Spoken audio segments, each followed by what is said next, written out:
नमस्कार, मी सविता वैभव शेळके.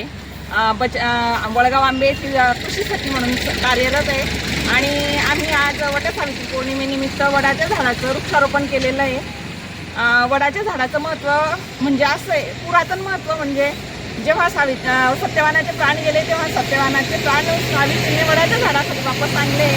त्या यमाच्या मागे जाऊन आणि अर्थात वैज्ञानिक दृष्टिकोन पडला म्हणजे त्या झाडाच्या मूळ लांब पसरून त्याचं पाणी शोषण करून 1000 ते हजारो लिटर पाणी ते मुळाशी साठवण करतात आणि त्याचं म्हणजे गावाच्या दृष्टिकोनातून आता आम्ही सर्व बचत गटातील महिलांनी असं ठरवलंय की आता पुढे अजून 1000 वृक्षांनी लावणार.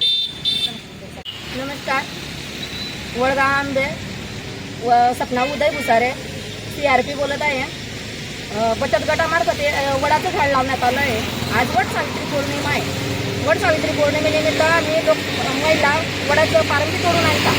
वडाची पारंबी तोडून आणल्यावर पूजा करतात किंवा वडाच्या झाडाला हे करतात. आम्ही असा संकल्प केला बचत गटाच्या महिलांनी की एक झाड आज वटसावित्री पौर्णिमेच्या दिवशी लावायचं आहे.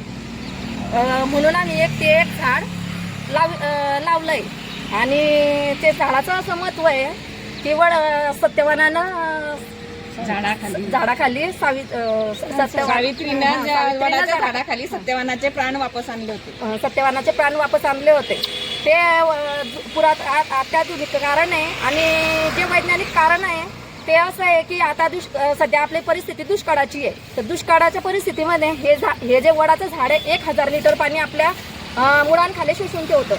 तर वडाचं झाड जर लावलं तर 1000 लिटर पाणी हे वडाच्या झाडाखाली शोषून राहील. त्यासाठी आम्ही वैज्ञानिक दृष्टी वडाचे झाड लावलेले. धन्यवाद.